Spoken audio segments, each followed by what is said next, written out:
जीवन क्या है? जीवन हमें सर्वशक्तिमान भगवान द्वारा दिया गया है और हम सभी को इसका मूल्य होना चाहिए। हमें उन सभी के लिए आभारी होना चाहिए जो हमारे पास हैं और बेहतर जीवन बनाने के लिए प्रत्येक दिन खुद को बेहतर बनाने की कोशिश करते हैं। जीवन की यात्रा हमेशा आसान नहीं हो सकती है, लेकिन हमें हर समय सकारात्मक रहना चाहिए। इन दिनों हमारे चारों तरफ बहुत तनाव है।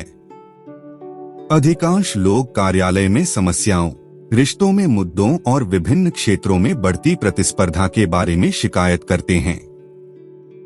लोग इन मुद्दों से निपटने में इतने तल्लीन हैं कि वे जीवन की वास्तविक सुंदरता को नहीं देखते हैं।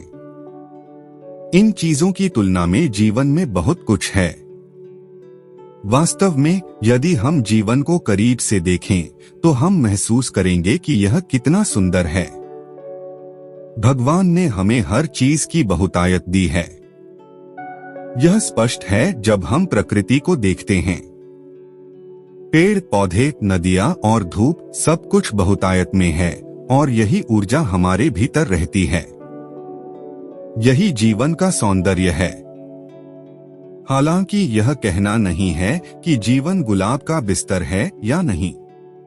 लोगों की समस्याएं और चिंताएं वास्तविक हैं।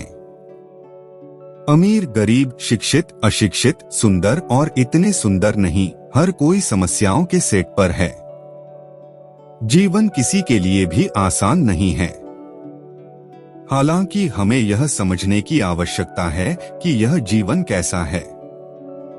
अगर सब कुछ आसान हुआ तो हम वास्तव में इसकी कद्र नहीं करेंगे।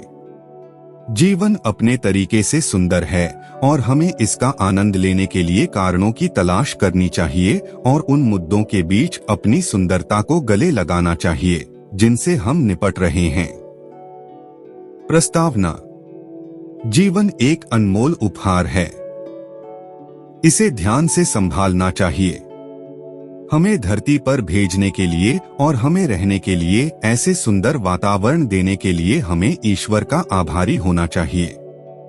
हमें पूर्ण जीवन जीने के लिए हमें शारीरिक और मानसिक रूप से स्वस्थ बनाने के लिए ईश्वर का भी आभारी होना चाहिए। सिर्फ इंसान ही नहीं, जानवरों, पक्षियों और पौधों का जीवन भी उतना ही कीमती है और हमें भी इसका महत्व होना चाहिए।